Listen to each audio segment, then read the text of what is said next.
ഇനി ഒരു തവണ പ്രോൺസ് ഇങ്ങനെ ട്രൈ ചെയ്ത് നോക്കി നല്ല ടേസ്റ്റ് ആണ് കേട്ടോ. സംഭവം നമ്മൾ നോർമലി ഉണ്ടാക്കുന്ന പോലെ തന്നെയാണ്. അതിലേക്ക് നമ്മൾ ഗാർലിക് ഒന്ന് ചതയ്ക്കാതെ ചേർത്ത് കൊടുക്കുകയാണ് കേട്ടോ. അപ്പോൾ വെളുത്തുള്ളി ഇനി മുതൽ ചതയ്ക്കാതെ ഇതുപോലെ തന്നെ ഒന്ന് ചേർത്ത് കൊടുത്തിട്ട് ഒരു തവണ ഇനി പ്രോൺസ് ഉണ്ടാക്കി നോക്കി.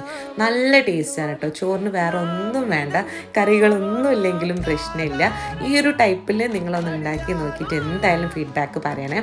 എനിക്ക് നല്ല ഇഷ്ടമായി കേട്ടോ. അത്യാവശ്യം വലുപ്പമുള്ള വെളുത്തുള്ളി എടുക്കാൻ വേണ്ടിയിട്ട് തന്നെ ശ്രദ്ധിക്കുക. ശേഷം നമ്മൾ ഈ മസാല തേക്കുന്നതിൻ്റെ കൂട്ടത്തിൽ തൊലിയൊന്നും കളയാതെ കഴുകി ക്ലീൻ ആക്കി വെച്ചതിന് ശേഷം മാത്രം അങ്ങനെ ചെയ്ത് കൊടുക്കുക. ആ ഒരു പ്രോൺസിൻ്റെ ടേസ്റ്റ് നല്ല പോലെ ഈ ഒരു വെളുത്തുള്ളിയിലൊക്കെ പിടിച്ചിട്ടുണ്ടാവും കേട്ടോ. അപ്പോൾ എന്തായാലും എല്ലാവരും ഈ ഒരു ഗാർലിക് പ്രോൺസ് ട്രൈ ചെയ്ത് നോക്കുക, നിങ്ങളുടെ ഫീഡ്ബാക്ക് പറയാം. സംഭവം നല്ല ടേസ്റ്റാണ്.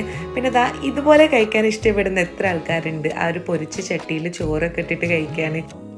അപ്പോൾ നമ്മുടെ ചാനൽ പുതുതായിട്ട് കാണുന്ന ഫ്രണ്ട്സ് ഉണ്ടെങ്കിൽ ഇഷ്ടമായ